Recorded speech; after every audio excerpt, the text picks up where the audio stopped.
네, 전북 정읍고창 국회의원 윤준배입니다. 오늘 컨트롤 타워에 대한 얘기들이 계속 나왔는데 결과적으로는 17년간 330조 원이 들어갔는데 효과가 미미하고 그 이유는 제대로 정책이 제대로 관리가 되지 않고 추진 주체가 명확치 못했다. 이게 지금 지제가 아닙니까? 근데 우리 보건복지부 장관님 주무부처가 어디냐 그러니까 이게 저출산 고령사회 위원회 이렇게 말씀하셨어요. 네. 근데 법에 보면 저출산 고령사회 기본법에 네. 기본계획 수립 주체는 지금 보건복지부 장관이에요.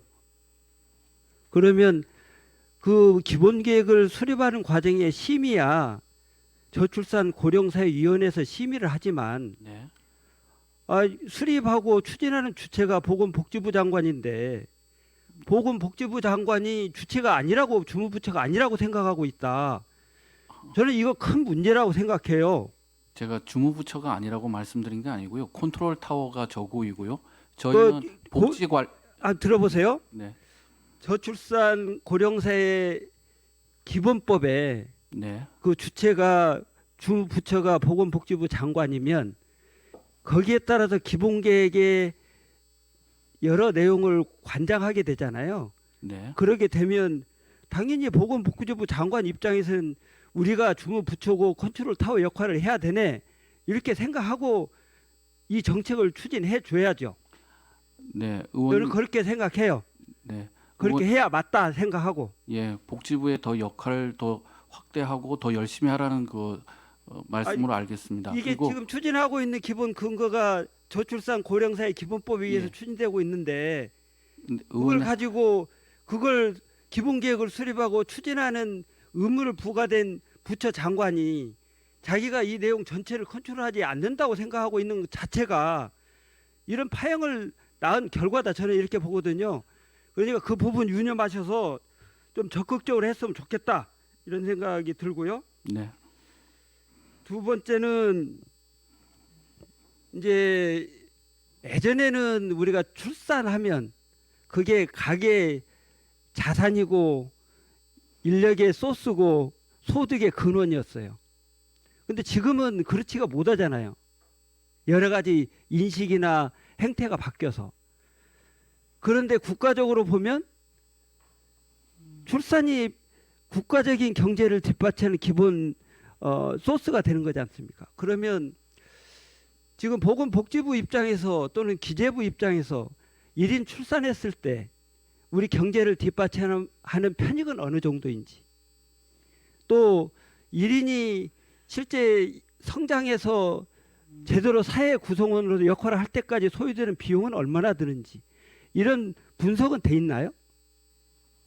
제가 지금 그 자료는 갖고 있지는 않습니다. 그러니까 우리가 인구 정책을 할 때는 그게 기본일 것 같은데 그걸 기본으로 하고 그래야 그 다음에 정부의 편익이 이 정도 되니 국가 재정으로라도 이런 비용은 국가 책임하에 부담을 해야 되겠다 이런 정책적인 판단이 나오지 않겠어요? 네. 그래서 그런 내용들이 없다 보니까 역시 나열식이고 주먹구구식이다 이게 정책이. 저는 그런 내용들이 늦었지만 지금부터라도 뒷받침돼야 된다. 그래서 이 부분은 보건복지부하고 기재부하고 좀 판단을 하셔서 1인의 가치, 뭐 이게 물론 생명적인 가치야 무한하지만 경제를 뒷받침하는 경제적인 가치로 볼 때 1인이 출산하면 국가에 기여하는 정도는 얼마, 또 이 출산일을 성인까지 키울 때 소요되는 국가적인 비용 또는 가계에서 부담하는 내용은 얼마, 그래서 국가 책임하에 키워내겠다 그러면 이 정도는 우리가 정부에서 부담해야 된다 기본 원칙을 가지고 그 틀 하에서 각기 부처 간의 여러 역할들을 분담하고 효율적으로 조정해 가면서 정책을 수행해야 되지 않겠어요? 그래서 이 부분은 꼭 우리 인구 투기가 종료되기 전까지 이런 정도의 내용은 산출됐으면 좋겠다 이런 생각을 합니다. 네. 그 다음에 이제 시간이 없어서 몇 가지만 좀 여쭤볼게요. 우리 고용노동부 장관님, 이제 지금 이제 뭐 경력 단절이니 뭐 이런 내용 이 얘기가 나오는데 결과적으로는 실제 노동 시장에서 얼마만큼 유연하게 실제 시간제든 뭐 여러 가지 계약직이든 비정규직이든 이 부분에 대한 배려를 해서 일자리를 담보해주고 소득을 보장해주느냐가 큰 요인 중에 하나 아니겠습니까? 예, 그렇습니다. 그러려고 보면 비정규직이나 시간제에 대해서 소위 말하는 우대임금제를 좀 빠른 시간 내에 저출생 정책의 일환으로 도입해야 될 것 같은데 어떻게 생각하세요? 자발적인 시간제 파타이머들을 다양한 고용 형태가 노동 시간을 줄이면서 저출산 고령화 문제에 도움되는데 가장 효과적인 방법으로서 우대임금제가 그 적절할지는 좀 충분한 뭐 적극적으로 검토를 해주세요. 예. 제가 볼 때는 필요하다고 보여요. 그래야 비정규직을 양산하지 않는다고 봅니다. 우리 교육부 장관님, 지금 이제 대학에 뭐 가는 내용들이 여러 가지 루트가 있는데 모두 다 정규 대학을 가려고 그래요. 네네. 그 이유는 정규 대학을 졸업해야만 사회적인 뭐 기준이랄까 눈에 보이지 않는 장벽들이 있기 때문 아니겠어요? 네. 그러면 사이버대나 일하면서 교육을 받는 과정에 나름대로 이수했는데 그 부분에 대한 실제 장벽이랄까 문턱이 없어야 되는데 현장에서는 아직도 눈에 보이지 않는 장벽들이 있거든요. 네네. 이 부분에 대한 적극적인